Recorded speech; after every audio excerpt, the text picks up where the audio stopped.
Hello, and welcome to another major update of my LEGO city, where we're going to build something spectacular. While constructing the historic city center, I kept getting requests to build a church. Initially, I had other plans for the last available spot in this part of the city, but I ultimately felt that an old city just isn't complete without a church. So, we're going to build a church, which requires a lot of different techniques compared to the rectangular buildings I've made so far.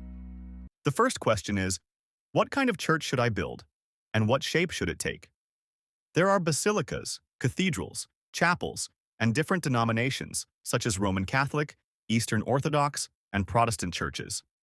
Personally, I find the old cross-shaped cathedrals in Europe the most beautiful, so that's the style I'll be going for. I won't be recreating a specific church, but I will design it in a particular architectural style. After looking at numerous photos of various cathedrals, I quickly realized that the square space in my historic city center wouldn't be suitable for placing a cathedral. Cross-shaped cathedrals are elongated, and since I want to go big with this project, the current spot is relatively small for such a massive building. Additionally, I'm also going to design the interior of the cathedral, making full use of the available space to create the most realistic effect possible. As you can see in the footage, this location is not suitable for building a proper cathedral. That's why I made a drastic decision. I'm going to remove two historic buildings to create enough space for this fantastic project. The advantage of this location is its central position and its proximity to the market square, something you often see with cathedrals in old cities. I can't wait to build on this massive space, so let's get started. First, I remove the tiles that form the pathway between the previous two residential complexes. At this stage, I need to carefully determine how wide and long the building will be. Based on that, the new tiles need to be placed accordingly. All the brown tiles serve as structural support, while the light green studded plates mark the points where the building will be attached.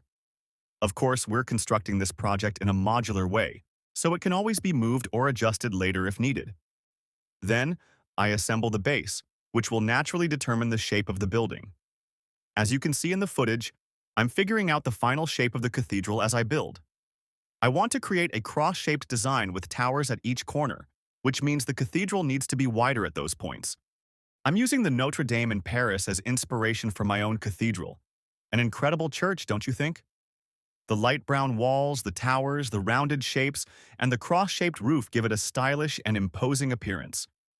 It won't be easy to come close to the real version, but I'll do my best. As you can see in the footage, we're building the base using light brown masonry bricks, which I believe are the closest match to the actual color of this wonderful cathedral. The white pillars and arch shapes will be replaced later with the same light brown color, but I'm still waiting for those bricks to arrive. Since a Lego.com order always takes at least a week to be delivered, I'll have to be patient, a big frustration if you ask me, and something they should definitely improve. The outer walls consist of solid walls alternating with large arches and stained glass windows. As I mentioned before, there will be towers in the corners and in the center, and the church will have two entrances. The main entrance is located at the front, facing the road, but there is also another entrance adjacent to the market square. Due to the many angles in the building, it was challenging to determine the right width for the various pillars, which resulted in some window sections being wider than others. Ideally, I would like them all to be the same width, but that's difficult to achieve with this design. Both entrances feature large black doors that contrast nicely against the light brown color of the walls. Now that the foundation is in place, it's time to see how this structure will look when positioned in the city. As you can see in the footage, the building is 6 studs too short, so I'll need to make some adjustments. Besides being too short, I also don't think there's enough space inside to properly arrange the rows of chairs as they are typically positioned in churches. In this photo, you can see that there also needs to be enough space between the chairs so visitors can easily reach their seats. So, it's back to the drawing board. I'm shifting the outer walls 4 studs further outward while making sure to maintain the cross shape in the center. The building will have a total of 3 floors, each 14 studs high. This means the church will be significantly taller than the surrounding buildings. But that's exactly how it is in real life, right? I've also ordered new bricks for the corners of the building where small windows will be placed, which are not yet visible in these shots. Making such an adjustment takes me about an hour to build, but for this project, I'm aiming for perfection. This is my first time building a church, and sometimes it takes multiple attempts to create the perfect structure. I also plan to add more details to the outer walls later on.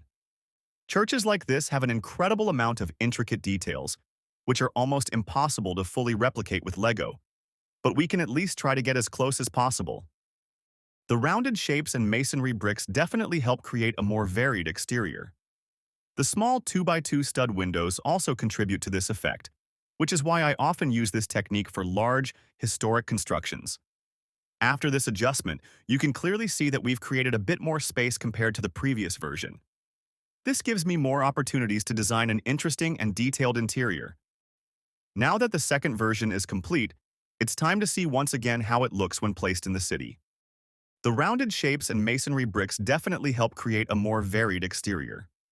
The small 2x2 stud windows also contribute to this effect, which is why I often use this technique for large, historic constructions. After this adjustment, you can clearly see that we've created a bit more space compared to the previous version. This gives me more opportunities to design an interesting and detailed interior. I believe it was a good decision to create extra space. In the footage, you can clearly see how large the church is compared to the surrounding buildings.